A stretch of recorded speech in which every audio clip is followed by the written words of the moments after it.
Abra sua Bíblia na carta aos Filipenses, no capítulo número 2. Vamos ler até o verso 15.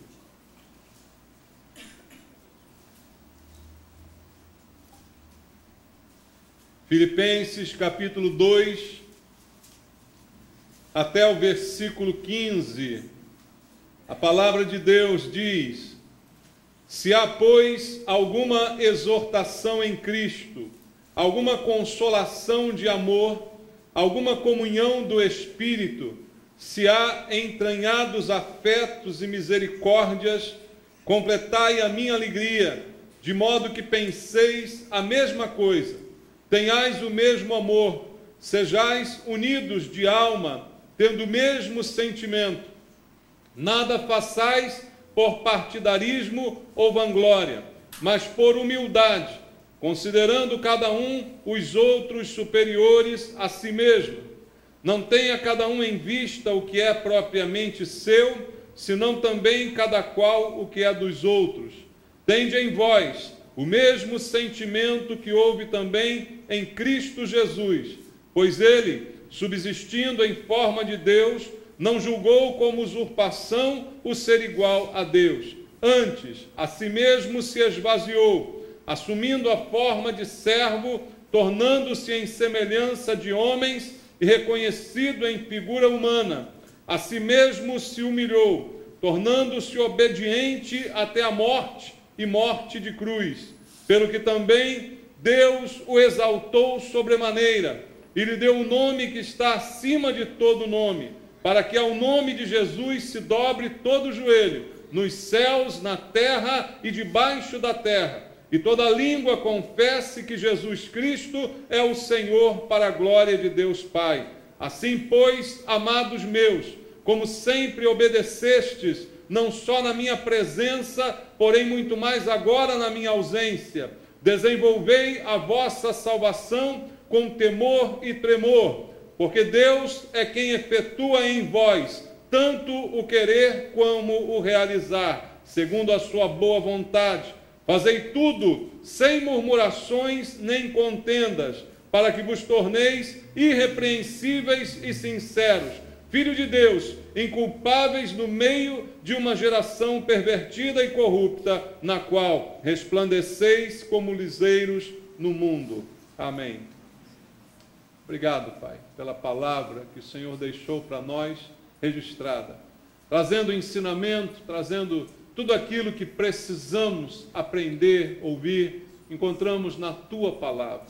E esta noite, Pai, queremos abrir o nosso coração para ouvir a voz do Espírito Santo, falando, ministrando a cada um de nós aquilo que precisamos ouvir para edificação da Tua igreja, para que possamos nos aperfeiçoar.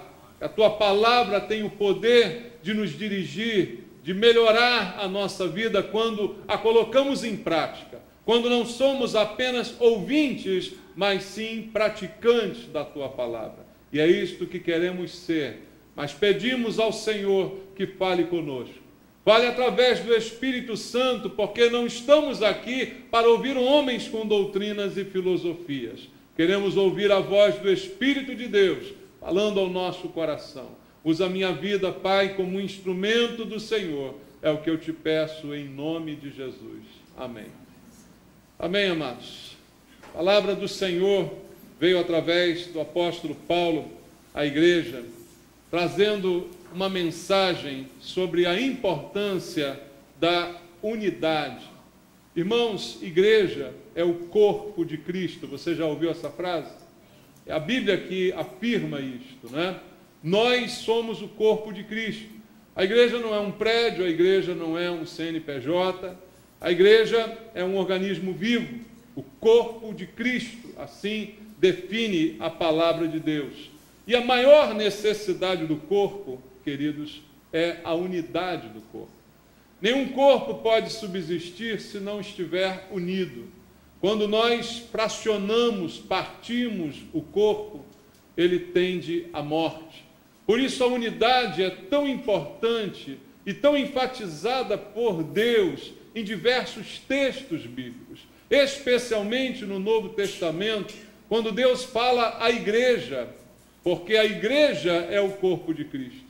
E ali o Senhor ministra à igreja, falando da importância de nós, como membros deste corpo, sermos também membros uns dos outros e vivermos em unidade para que a igreja, então, seja um corpo saudável e fortalecido. Como é importante a doutrina da unidade. E é disso que o apóstolo Paulo está falando nesse texto que nós acabamos de ler. Mas todos nós entendemos das dificuldades de sermos unidos. Qualquer grupo humano, ele enfrenta dificuldades para se tornar unidos, por causa da diversidade de pensamentos, de ideias, de temperamentos, de comportamentos. É assim em qualquer lugar. Às vezes, quando o time vai mal, para falar agora da Copa, né, que está aí vivendo a nossa situação, nós dizemos que falta unidade ao time, dizemos que o time não está entrosado, dizemos, né, colocamos a culpa, às vezes, da derrota nas dificuldades de relacionamento. Mas isso é comum em qualquer grupo, irmãos. Qualquer grupo composto por pessoas que são diferentes, por mais que estejam reunidas com um objetivo comum. O objetivo de qualquer time é ganhar, mas mesmo assim surgem dificuldades no contexto dessa história. Mesmo assim, há problemas de relacionamento porque pessoas são diferentes. E você enfrenta isso não só no time, como no trabalho, em qualquer equipe, em qualquer lugar onde você se encontra, até na família. É ou não é, irmãos? A família, que é uma unidade também tão preciosa para Deus, todos pensam a mesma coisa na sua família? Não. Há divergências, né? Há conflitos, há divergências de opinião, e de vez em quando aparecem algumas rugas. Assim é, qualquer corpo, organismo vivo que é composto por pessoas vai enfrentar dificuldades nessa área, por mais que os objetivos e interesses sejam comuns. E Deus, sabendo da nossa natureza, conhecendo a nossa dificuldade nessa área, Ele nos traz uma palavra de orientação. Por mais que a gente diga que na igreja o nosso objetivo é Cristo, Ele é o nosso ponto comum. Veja, o que eu tenho em comum com você é Cristo. E tudo aquilo que vem de Cristo. Nós somos diferentes, eu gosto de coisas que talvez você não goste. Não é? A gente tem preferências diferentes, mas há algo comum entre nós que é Cristo. Mas mesmo assim isso não se torna suficiente, algumas vezes, para que a gente se entenda, irmãos. Então a palavra de Deus, conhecendo essa nossa carência, ela nos traz indicativos, nos traz direção, para que a gente possa viver o que Deus quer que a gente viva. Unidade plena, entendimento pleno, apesar da nossa humanidade, apesar das nossas diferenças. O objetivo da igreja não é, o objetivo de Deus para a igreja não é cada um por si, Deus por todos. O objetivo de Deus para a igreja é unidade. Alguns imaginam até que Deus separou a igreja em denominações para que cada um encontrasse o grupinho que lhe agrada. Na verdade, não é isso, irmãos. Isso é algo humano, não divino. O problema somos nós, não é Deus. O que Deus deseja é uma igreja. O que Deus deseja é um corpo. E lá no céu não vamos ter quartinhos ou salas separadas para as igrejas. Você acha que vai ter lá no céu? Você vai encontrar a sala dos batistas, a sala da Nova Vida, a sala da Assembleia de Deus. Não, você não vai encontrar essas salas no céu. Por quê? Porque Deus quer um corpo. O que Deus deseja é unidade. Mas o que Ele faz para que isso seja possível? Ele nos orienta. E qual é a orientação que eu preciso? A sua palavra. É com a palavra de Deus, é levando a sério a palavra de Deus, me submetendo a ela, que eu vou aprender a suportar você. E você vai aprender a me suportar. Porque às vezes eu sou insuportável. Eu reconheço. Você reconhece isso? Quanto a mim ou quanto a você? Me explica aí. Talvez eu reconheço que você é insuportável mesmo. Mas e você, não é não? Às vezes nós somos insuportáveis. E aí a palavra de Deus vai nos ensinar a viver essa unidade com todas as dificuldades que nós encontramos.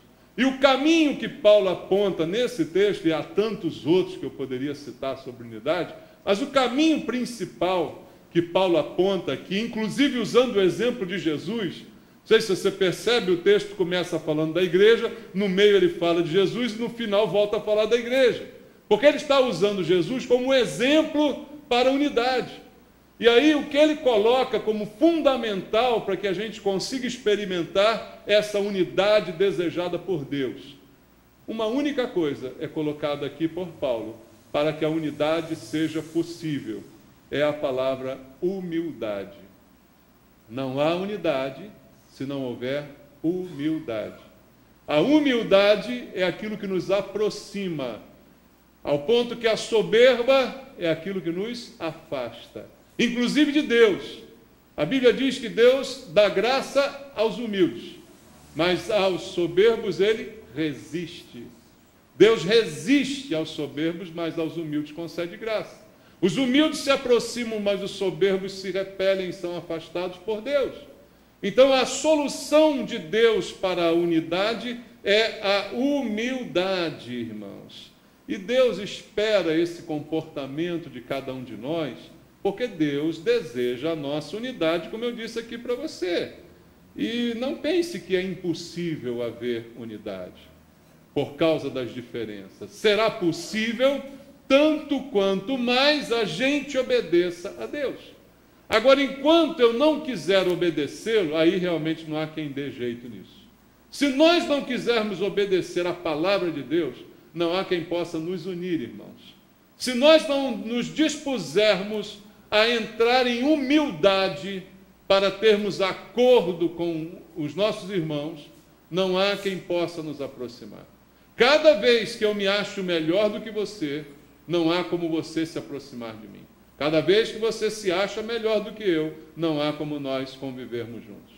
Então, o que vai nos aproximar uns dos outros é a humildade. E lembre você que a vida cristã, por si só, ela é um convite à renúncia. Você lembra como Jesus falou com seus discípulos? Que quem não renunciasse a tudo que possui não poderia ser seu discípulo? Que quem não abrisse mão de tudo que se acha como direito não poderia segui-lo? Jesus usou esse princípio. Será que nós esquecemos disso? Então a humildade é para lembrar quem somos diante de Deus, para lembrar o que Ele requer de nós, um esvaziamento. Quanto mais cheio de mim mesmo eu estou, mais insuportável eu me torno, irmãos. Mas quanto mais humilde eu sou, mais você consegue me suportar, apesar até dos meus defeitos. Quando alguém tem defeitos, mas é humilde, você se aproxima dessa pessoa. Agora, quando alguém tem defeitos e é soberbo, o que você faz? Você corre dela, você não quer nem vê-la, não é verdade? A humildade é a única coisa que pode realmente nos aproximar. E ela é uma ordem de Deus, e é um princípio de Deus para a vida cristã, quando Jesus nos chamou a renunciar, quando Jesus nos chamou a abrir mão de direitos em prol da unidade. Então, amados, quando você se torna cristão, a Bíblia diz, eu preguei isso aqui domingo, você nasceu de novo, você é nova criatura, as coisas velhas passaram, tudo se fez novo, mas você tem que também abandonar qualquer pretensão, qualquer orgulho, qualquer vaidade, qualquer coisa que te afaste de Deus e, por consequência, te afaste dos irmãos e produza dentro da igreja desunião e discórdia. Porque quando há desunião e discórdia, quem é que produz isso? Somos nós, irmãos. A gente costuma dizer, a igreja é assim, a igreja é assada. A igreja ali é amorosa, a outra não, a outra é fria, a outra é isso, a outra é... Mas que igreja é essa? A igreja não existe, a igreja somos nós, irmãos. Se alguém diz a igreja é assim, assada, é porque nós somos assim, o assado. Se nós não nos unimos, não é a igreja que não é unida, somos nós que não somos unidos. Somos nós que não praticamos a palavra de Deus. Então veja, Deus quer um corpo unido, Deus quer unidade e às vezes não encontra isso. De quem é a culpa? É de Deus? Não, a culpa é nossa. O maior obstáculo à unidade do corpo não é qualquer outro fator externo, é o fator interno. O obstáculo maior à unidade sou eu, é você. Nós somos as barreiras para a unidade. Depende da nossa atitude, depende das nossas reações, se vamos ou não experimentar um corpo saudável e unido, como é a vontade de Deus. E Paulo, então, escreve aos Filipenses, falando desse assunto, com palavras para tocar no nosso coração e nos mover a entender que a nossa atitude tem que mudar. Por isso, essa noite eu quero falar para os cristãos que estão aqui. O que Deus espera de nós, para que a igreja seja um corpo agradável a Deus. O primeiro versículo e o segundo do texto que nós lemos diz assim: Paulo começa com uma indagação. Se há, pois, alguma exortação em Cristo, alguma consolação de amor, alguma comunhão do Espírito, se há entranhados afetos e misericórdias, completai a minha alegria, de modo que penseis a mesma coisa, tenhais o mesmo amor, sejais unidos de alma, tendo o mesmo sentimento. O se que Paulo coloca aqui é para nos fazer pensar, irmãos. A Bíblia, ela muitas vezes nos indaga, e Paulo gostava muito de ensinar fazendo perguntas e não afirmações. Às vezes nós pensamos melhor quando somos questionados, não apenas quando ouvimos afirmações. E por isso ele pergunta se há realmente isso. Em outras palavras, eu resumo o que ele está dizendo. Se você realmente se converteu, é a pergunta que ele está fazendo. Exortação em Cristo, consolação em amor, comunhão de espírito. Isso aqui é próprio de convertido. Eu não espero o Espírito Santo em alguém não convertido. Você espera? Você espera, está perdendo seu tempo. Só tem o Espírito Santo quem é convertido ao Senhor. Então, se há tudo isso aqui, em outras palavras, ele está dizendo, se vocês realmente são de Cristo, se vocês realmente se converteram, completem a minha alegria, de modo que vocês pensem a mesma coisa, tenham o mesmo amor, sejam unidos de alma e tenham o mesmo sentimento. Ou seja, ele diz, é consequência natural de um convertido experimentar essa unidade. O que mostra a nossa condição realmente é sabermos viver assim, pensando a mesma coisa, tendo o mesmo amor, sendo unidos de alma e tendo o mesmo sentimento. Jesus, certa vez, disse para os discípulos que eles seriam conhecidos e reconhecidos pelo amor, pela atenção, pelo carinho que eles dispensariam uns aos outros. Isso os tornaria conhecidos como discípulos de Jesus. Veja, o que nos torna conhecidos como discípulos de Jesus não é o fato de frequentarmos uma igreja. Qualquer um pode frequentar uma igreja. A igreja é livre. Não é o fato de termos uma carteirinha, de termos uma Bíblia debaixo do braço. O que nos torna conhecidos como discípulos de Jesus é imitar Jesus. É sermos pessoas que têm no seu entendimento, na sua maneira de agir, de se relacionar, esse tipo de comportamento. Pensam da mesma forma, têm o mesmo amor, são unidos e têm o mesmo sentimento, uns para com os outros.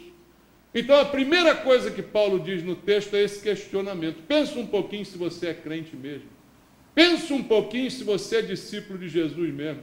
Ou seja, se você é um encrenqueiro, se você é uma pessoa que só vive brigando com os outros na igreja, pensa um pouquinho se tu é crente mesmo. Essa é a minha versão do que Paulo falou aqui. Entendeu? Paulo disse bonitinho, eu estou dizendo assim de uma forma mais clara para você entender. Não fica se enganando achando que você é crente. Se você tem o Espírito Santo, isso não pode se aplicar na sua vida. Esse tipo de comportamento não pode se manifestar e você ainda dizer, eu sou assim mesmo. Não pode acontecer. Então, veja, o que Deus está nos falando é que eu preciso parar para pensar. E eu preciso olhar para dentro de mim. Não julgar os outros, julgar a mim. Deus não está mandando você lembrar do irmão agora, está mandando você olhar para você mesmo e ver como tem sido o seu comportamento diante dos irmãos, diante da igreja. Como nós temos nos relacionado. É assim, a questão é para nós. Paulo está nos questionando. E aí no versículo 3 e 4 ele diz: nada façais por partidarismo ou vanglória, mas por humildade. Aqui ele falou o que eu disse ainda há pouco para você. É humildade que deve gerar nossos relacionamentos. Considerando cada um os outros superiores a si mesmo. Não tenha cada um em vista o que é propriamente seu, senão também cada qual o que é dos outros. O que ele está dizendo aqui é que essa humildade, esse sentimento de humildade, essa postura de humildade, ela é que vai manter a unidade.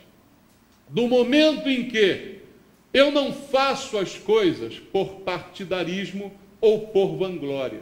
O que quer dizer isso? Eu não faço as coisas porque é o meu grupinho que está fazendo. É o partidarismo. Eu não faço as coisas para me vangloriar dos meus irmãos na igreja. Olha, se a gente obedecer só essa frase desse versículo aqui, a igreja melhorava muito. Porque os problemas que a gente vê na igreja são esses. É o grupinho, é a panelinha. Não, é o meu ministério. Então, quando a atividade é do meu ministério, eu vou. Mas quando é do ministério do meu irmão, eu não vou, que não me interessa. É o partidarismo. Eu só faço do meu partido. Do outro partido eu não faço, não participo, não vou, não me interesso. É isso que está escrito aqui. Ou por vanglória. Eu faço porque eu serei notado fazendo isto. Ao fazer isto, eu serei reconhecido pela igreja. Eu serei aplaudido pelos irmãos. Então eu faço. Mas a Bíblia está dizendo para você não fazer. O que acontece quando você faz o que a Bíblia diz para não fazer? Você está pecando. Resumindo, toda vez que eu faço uma coisa que Deus manda não fazer, o nome disso é pecado. Então Deus diz: nada faça se for só do teu grupinho, nada faça se for para você aparecer, e você faz só quando é para fazer essas coisas. Quer dizer, você está louco. Você está fazendo e Deus está mandando não fazer. Então é um pecado deliberado. E esse é um problema para a igreja. Por quê? Unidade depende de humildade. Depende de eu não me achar, depende de eu não me agrupar só com alguns. Unidade depende dessas coisas. É disso que Deus está aqui nos falando. E aí continua dizendo: considerando cada um os outros superiores a si mesmo. Aqui é uma coisa dificílima, né? Você achar que alguém é maior que você. Olha só, que problema, hein? Para muitos de nós que se acham os melhores, os maiores. Né? Que problema isso, irmãos?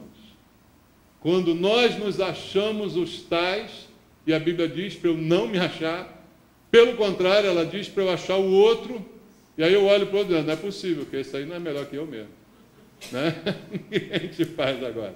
Mas é o que a Bíblia está mandando fazer, para que eu não me imponha sobre o outro, para que eu não subjugue o outro, para que eu não me coloque acima do outro, porque unidade depende de igualdade, unidade depende desse equilíbrio. Então, quando eu considero que o outro é maior que eu fico lá no meu cantinho, eu fico lá no meu quietinho ali, não é? Mas quando eu penso diferente, eu já estou colaborando para que não haja unidade. Não tenha cada um em vista o que é propriamente seu, senão também cada qual o que é dos outros.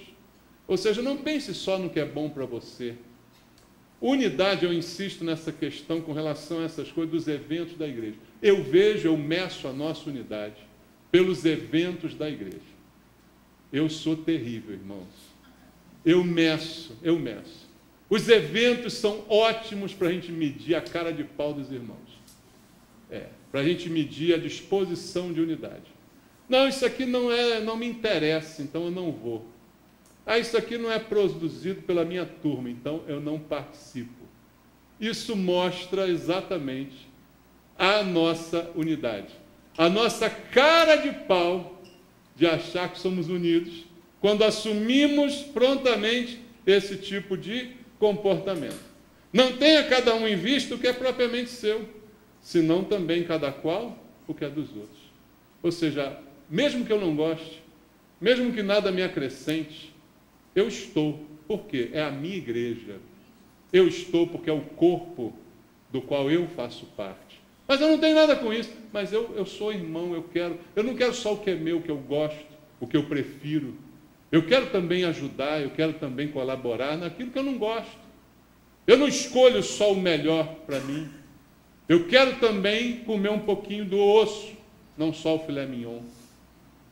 Essa é a postura que Paulo está exigindo de nós aqui, não é um pedido, é uma ordem, não é?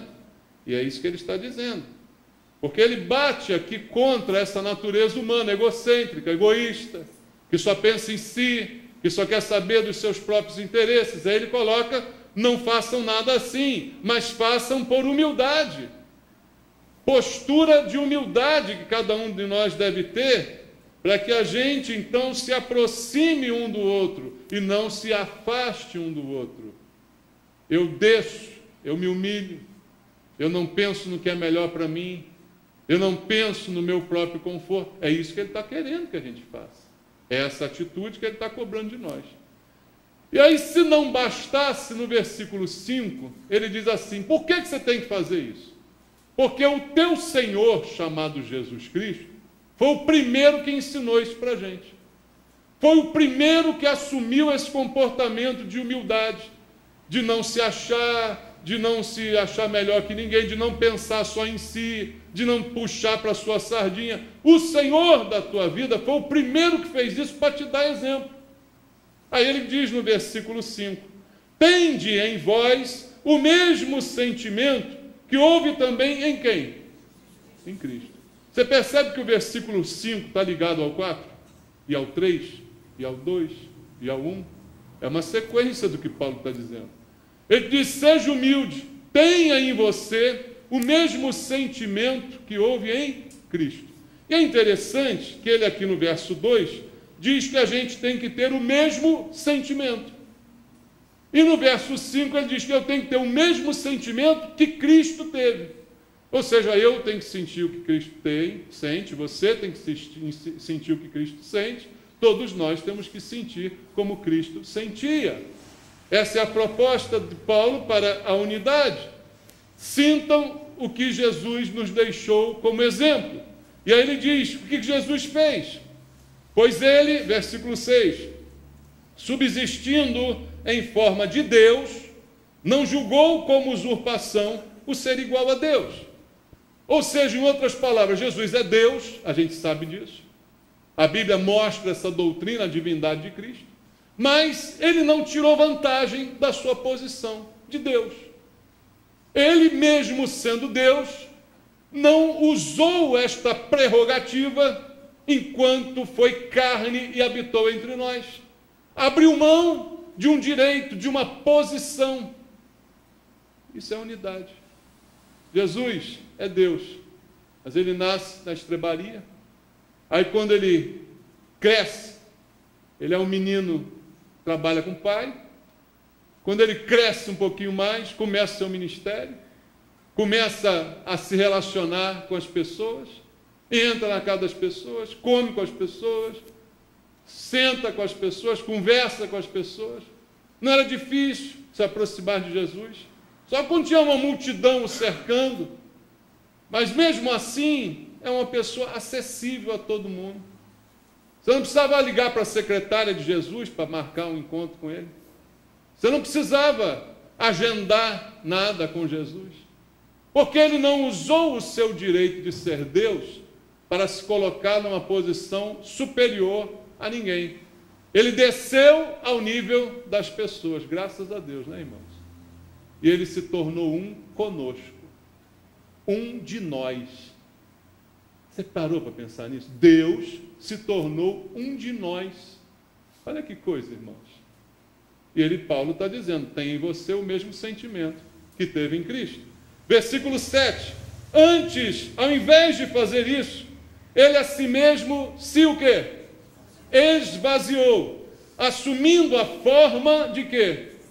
Deus assumiu a forma de servo. Deus se esvaziou da divindade, tornando-se em semelhança de homens como nós e reconhecido em figura humana. Comportamento completamente adverso desse que eu disse para você. Ele voluntariamente se esvazia, desce ao nosso nível, se torna semelhante a nós, se torna parecido conosco, se aproxima de nós, se torna um conosco. Lembra que o nome é Emanuel? O que quer dizer Emanuel? Deus conosco. Aonde Deus esteve conosco? Em Jesus. Na pessoa de Jesus. Deus andou com as pessoas. Deus comeu com as pessoas. Deus esbarrou nas pessoas. Deus tocou nas pessoas. Aonde? Em Cristo. Por quê? Porque não ficou lá no trono, veio aqui para a terra. Porque se misturou aqui com a gente. E Paulo está dizendo, ele é o exemplo para mim e para você. E veja o verso 8 que ele diz, a si mesmo se humilhou. Está aqui de novo. Humilhou, humilhar. Humildade é o segredo da unidade. Tornando-se obediente até a morte. E morte de cruz. A humildade fez com que ele fosse obediente. Até nisso a humildade dá vantagem para a gente, irmão. Porque quem é humilde obedece. Pessoa que não é humilde tem uma dificuldade para obedecer. Sabia? Pessoa que não é humilde tem uma dificuldade. Eu já tive gente aqui na igreja, ficou muito tempo comigo, enquanto eu concordava com tudo que ela pensava. O dia que eu discordei dela, ela deu no pé. Porque quem não é humilde tem uma dificuldade de obedecer enorme, irmãos. É muito difícil obedecer. Mas o humilde obedece. Ele fala, ele é humilde, ele obedece. Jesus, por humildade, obedeceu até a morte. Se você quer ser um crente fiel, você tem que aprender a ser humilde. Porque Deus vai dar graça a você. Mas se você for soberbo, Ele vai resistir a você. E você vai ficar cada vez mais longe de Deus. Então, humildade nos faz e nos possibilita obedecer. E por que Jesus fez tudo isso? Porque Ele tinha um propósito. Por que Jesus abriu mão da sua divindade? Por que Ele assumiu a forma de servo? Por que Ele andou entre nós? Por que Ele se humilhou? Por que Ele obedeceu até a cruz? Qual o propósito disso tudo? Salvar você. Salvar a mim. Então Ele fez isso, Ele morreu para que nós tivéssemos vida. Ele morreu para que eu me tornasse igreja. Ele deu esse exemplo, Ele fez tudo isso, Ele encarnou tudo isso nele mesmo, para quê? Para que eu e você fôssemos salvos. E salvos agora estivéssemos aqui na igreja. E nos tornássemos o quê? Igreja. Veja, todo o trabalho de Jesus jogado fora, quando nós não somos unidos como igreja. Todo o trabalho de Cristo jogado no lixo, quando nós não nos comportamos como igreja, como Deus deseja que a gente se comporte. Ele fez tudo isso para que nós fôssemos um. Como Jesus orou por seus discípulos, lá em João 17. Que eles sejam um, assim como eu e tu somos um. Foi a oração de Jesus pelos discípulos. Você lembra disso? João 17, depois você lê em casa. Ele ora pelos discípulos e pede, Senhor, que eles sejam um, assim como nós somos um. Então, o que Jesus quer de você? Que você seja membro de uma igreja? Não, Ele quer que você seja uma igreja. Você entende a diferença? Você pode ser membro de várias igrejas. Você pode entrar aqui, entrar noutra, entrar em mais uma. Pode enganar um monte de pastor. Mas Ele não quer só que você seja membro de uma igreja. Ele quer que você seja uma igreja. Ele morreu para que eu e você sejamos um. Assim como Ele e o Pai são um. Ele se humilhou, se esvaziou, sofreu, obedeceu, para que nós fôssemos um. Esse é o propósito da morte de Cristo, nos tornar igreja. Não apenas nos salvar, mas nos fazer igreja. Para que a igreja seja o corpo de Cristo, como a Bíblia diz, não despedaçado. Despedaçado ele foi na cruz, quase despedaçado. Arranhado, maltratado. Mas agora o corpo de Cristo não é mais arranhado nem maltratado, tem que ser saudável. Ele ressuscitou. Nós somos o corpo de Cristo. E temos que ser saudáveis como o corpo de Cristo. E ele continua dizendo no verso 9: pelo que também, por causa de tudo isso, Deus fez o que com ele? O exaltou sobremaneira, e lhe deu um nome que está acima de todo nome, para que ao nome de Jesus se dobre todo o joelho nos céus e na terra e debaixo da terra, e toda língua confesse que Jesus Cristo é o Senhor, para a glória de Deus Pai. A consequência da humilhação é a exaltação. A consequência da obediência, da humildade, é a exaltação. Aquele que a si mesmo se humilhar será exaltado, mas aquele que a si mesmo se exaltar será humilhado.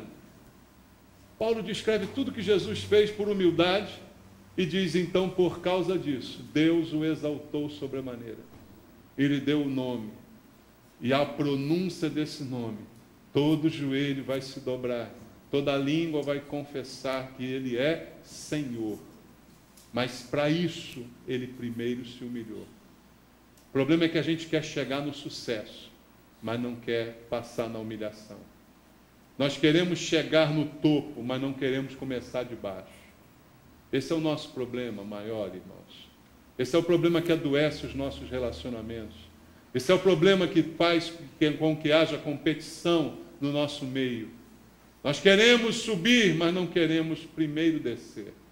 Jesus, para ser exaltado, primeiro foi humilhado. Primeiro desceu.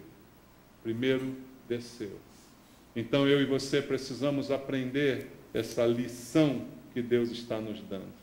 Deus deu a ele um nome sobre todo nome.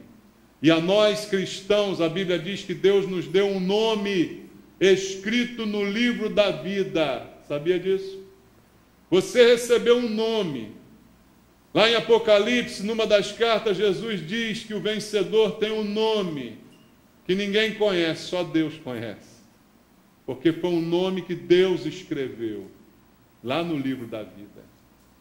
Se você se humilhar, você vai viver verdadeiramente a dignidade de ter esse nome escrito lá no livro da vida, como o Senhor fez por cada um de nós. Então eu queria deixar para você que a responsabilidade por essa unidade é nossa. Nós somos os responsáveis pelo sucesso ou pelo fracasso da igreja, do corpo de Cristo. Nós somos os responsáveis com o nosso comportamento, com a nossa maneira de agir, de falar, de reagir, de interagir entre os irmãos. Nós somos os responsáveis pelo corpo de Cristo. Mas Deus está aqui para nos ajudar. Versículo 12 e 13 diz assim: assim, pois, amados meus, como sempre obedecestes, não só na minha presença, porém muito mais agora na minha ausência, façam o quê? Desenvolvei a vossa salvação com temor e tremor, porque Deus é quem efetua em vós tanto querer como realizar, segundo a sua boa vontade.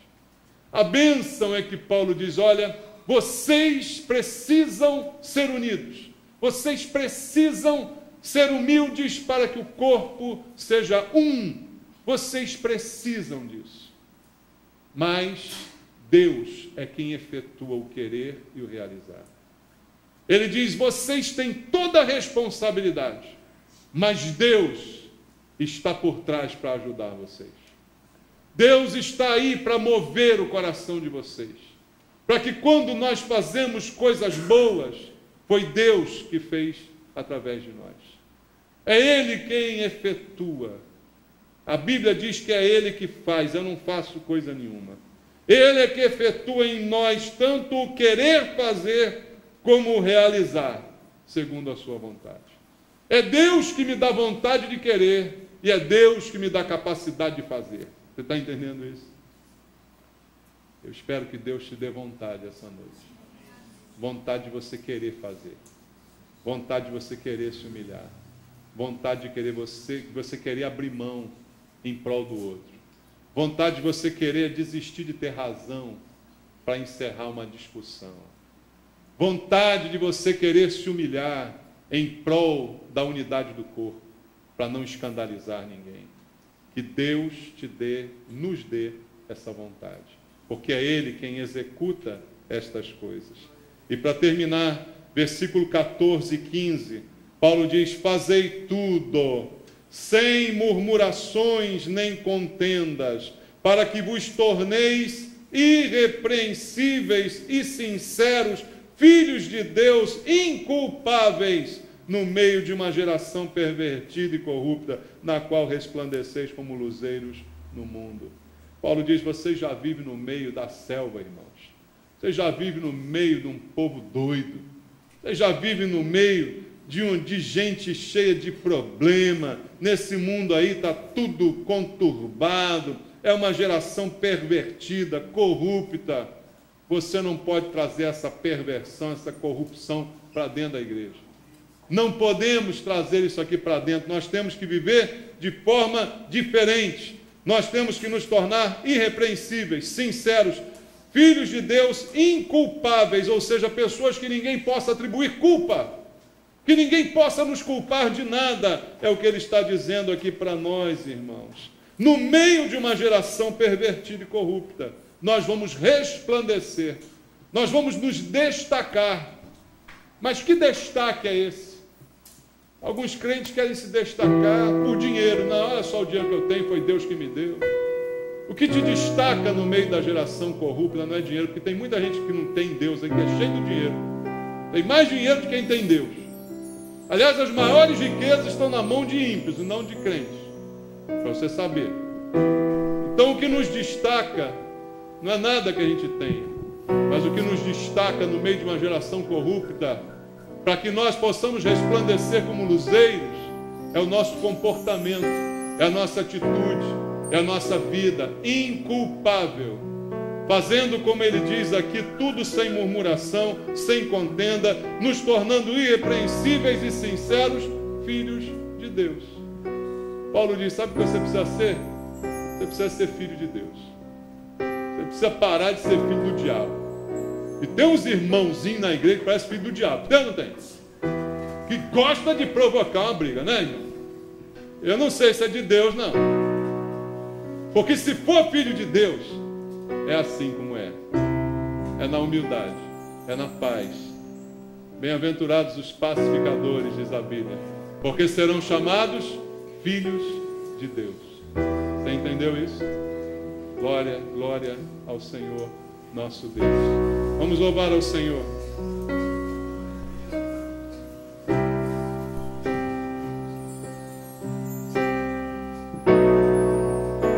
Obrigado, Pai. Eu sei que foi pago um alto preço para que contigo eu fosse meu irmão. Quando Jesus derramou sua vida, Ele pensava em ti, Ele pensava em mim, pensava em nós, e nos via redimidos por seu sangue, lutando com o combate do Senhor, lado a lado trabalhando, sua igreja edificando e rompendo as barreiras pelo amor, e na força do Espírito Santo nós proclamamos aqui que pagaremos o preço de sermos um só coração no Senhor. E por mais que as trevas militem e nos tentem separar, com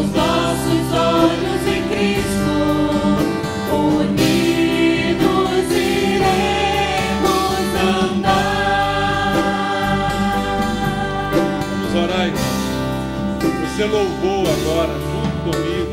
Um hino que fala tantas coisas e faz tantas afirmações, inclusive a última, dizendo que nós unidos iremos andar.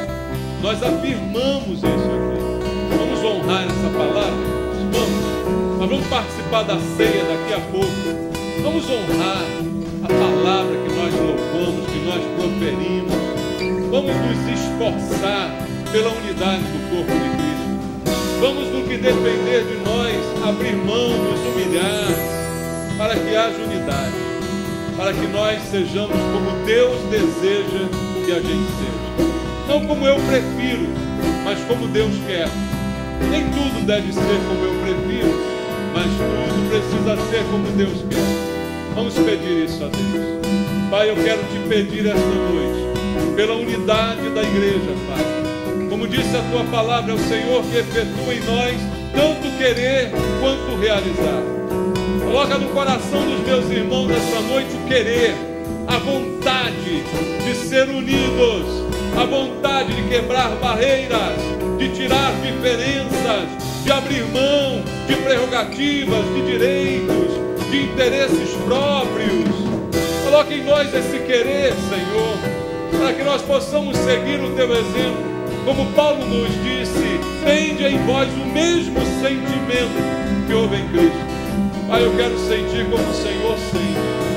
Eu quero que cada um de nós venha sentir com o teu coração, não com o nosso, Pai. O nosso é corrompido, é contaminado, mas como o teu coração queremos sentir. Queremos ter o mesmo sentimento, a mesma disposição, a mesma obediência, a mesma humildade, Pai. Fala ao nosso coração, Deus, de maneira a mudar a nossa vida, a nossa atitude, que ela seja refletida nas nossas ações, Pai. Muda as nossas ações, realiza em nós o querer e o efetuar. É o que eu te peço essa noite, tanto por mim quanto por cada um dos irmãos. Abençoa a igreja, a comunidade, nos livra do mal, Pai. A maneira de nos livrar do mal é nos unir cada vez mais, porque resistimos quando somos unidos, resistimos ao diabo e ele foge de nós, quando há unidade no corpo de Cristo. Eu oro pela igreja, por cada um, em nome de Jesus. Amém. Deus abençoe você. Você vai receber a ceia do Senhor agora. Todos os cristãos são convidados a participar. Examina o teu coração e participa, diz a palavra de Deus. Eu sei que foi pago um alto preço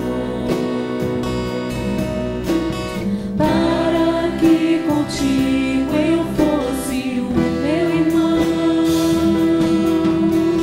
Quando Jesus derramou sua vida, ele pensava em ti, ele pensava em mim, pensava em nós. Eu sei que foi pago um alto preço para que contigo eu fosse o meu irmão. Quando Jesus derramou sua vida, ele pensava em ti, ele pensava em mim, pensava em nós, e nos via redimidos por seu sangue, lutando o bom combate do Senhor, lado a lado trabalhando, sua igreja edificando e rompendo as barreiras pelo amor, e na força do Espírito Santo nós proclamamos aqui que pagaremos o preço de sermos um só coração no Senhor. E por mais que as trevas militem e nos tentem separar, com os nossos olhos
como é o desejo do Senhor.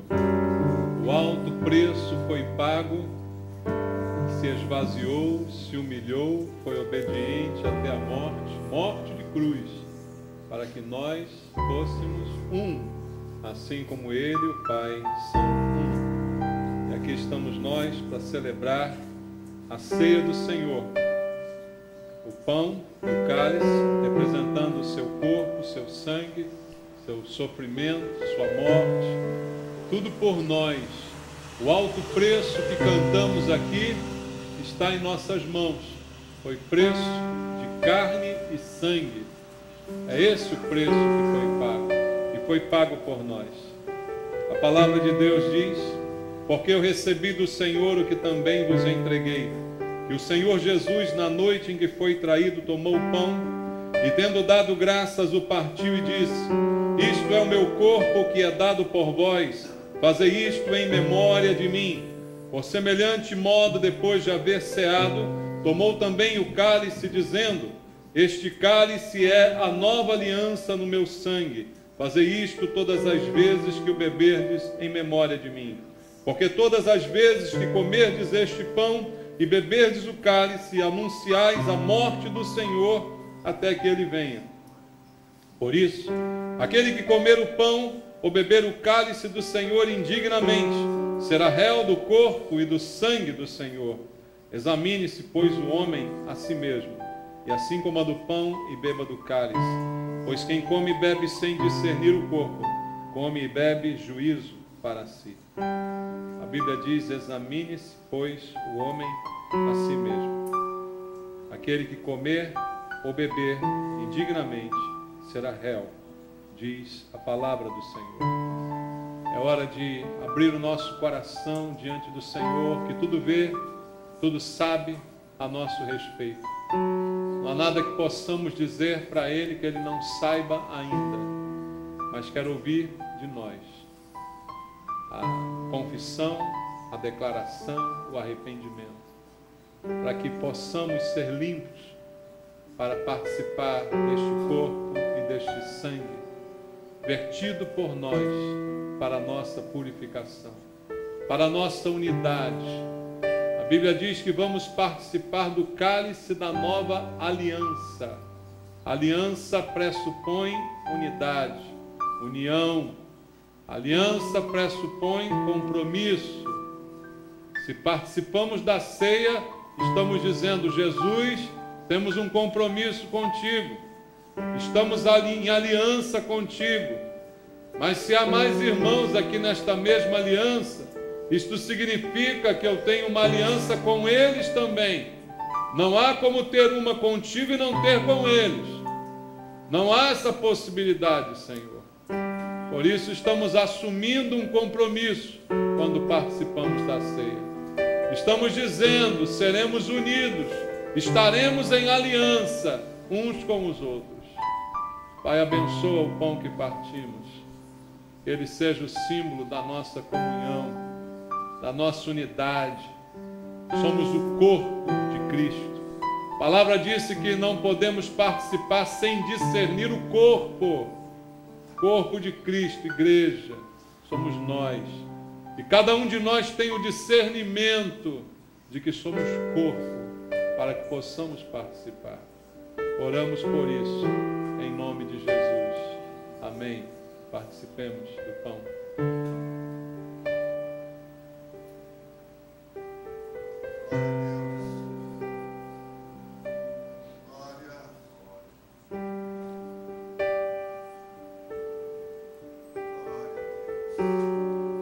Eis o cálice da nova aliança, representando o sangue de Jesus, que foi derramado em prol do nosso perdão, para a remissão dos nossos pecados.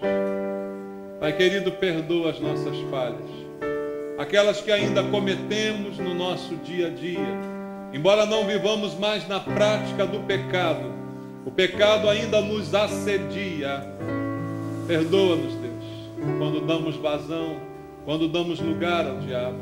Perdoa-as, Pai, as nossas falhas de comportamento, as falhas que cometemos mesmo dentro da igreja.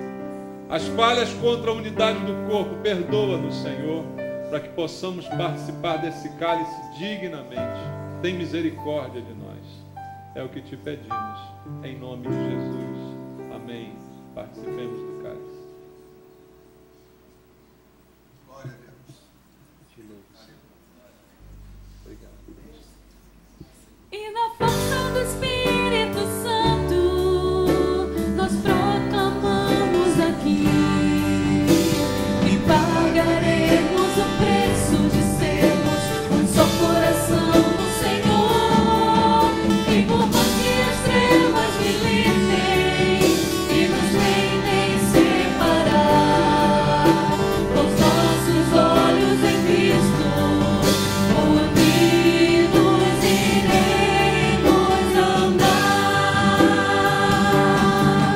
E na força do Espírito Santo, nós proclamamos aqui que pagaremos o preço de sermos um só coração no Senhor. E por mais que as trevas militem e nos tentem separar, com os nossos olhos em Cristo, unidos iremos andar. Unidos iremos andar. Unidos iremos andar. Amém, Senhor. Te louvamos, Pai. Recebe o nosso culto. Aleluia. Glória a Deus.